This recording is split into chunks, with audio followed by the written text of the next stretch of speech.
தமிழக வெற்றி கழகத்தின் முதல் மாநாடு நடப்பதில் சிக்கல் ஏற்பட்டுள்ளதாக அண்மை செய்தி வெளியாகியுள்ளது. கூடுதல் விவரங்களை செய்தியாளர் சிவபிரகாசம் வழங்க கேட்கலாம். வணக்கம் சிவபிரகாசம், கூடுதல் விவரங்கள் என்ன பதிவு பண்ணுங்க? வணக்கம் வினிதா.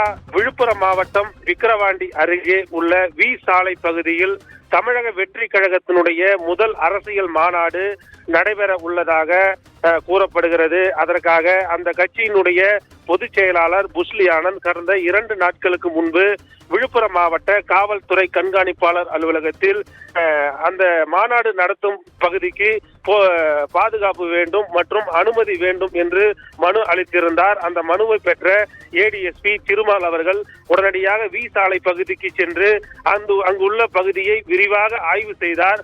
அதாவது தமிழக வெற்றி கழகத்தினுடைய முதல் அரசியல் மாநாடு என்பதால் அந்த வி சாலை பகுதியில் சுமார் 85 ஏக்கர் இடத்தை வாடகைக்கு எடுத்து அதன் மூலம் அந்த மாநாடு நடத்த திட்டமிட்டுள்ளோம், அதற்கு அனுமதி வேண்டும் மற்றும் போலீஸ் பாதுகாப்பு வேண்டும் என கேட்டிருந்தார். அந்த ஆய்வை மேற்கொண்ட திருமால் அவர்கள் உயரதிகாரிகளிடம் தனது ஆய்வை சமர்ப்பித்தார். அதில்தான் தற்போது சில சிக்கல்கள் ஏற்பட்டுள்ளதாக கூறப்படுகிறது. இது குறித்து நாம் காவல்துறை வட்டாரத்தில் விசாரித்த போது, அதாவது அந்த மாநாடு நடக்கும் இடமான வி சாலை பகுதி சென்னை திருச்சி தேசிய நெடுஞ்சாலைக்கு அருகே சுமார் ஒரு 300 மீட்டர் தொலைவிலேயே உள்ளதாகவும், அந்த பகுதியில் மாநாடு நடைபெற்றால் சுமார் அந்த பகுதியில் ஒரு 20 கிலோமீட்டர் அளவிற்கு தேசிய நெடுஞ்சாலையில் போக்குவரத்து பாதிப்பு ஏற்படும்.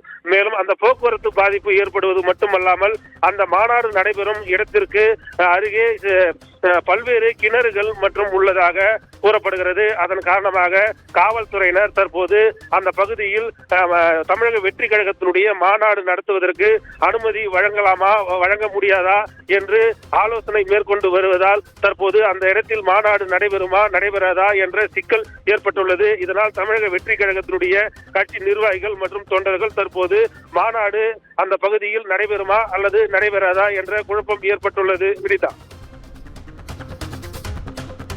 கூடுதல் விவரங்களுக்கு நன்றி சிவபிரகாசம்.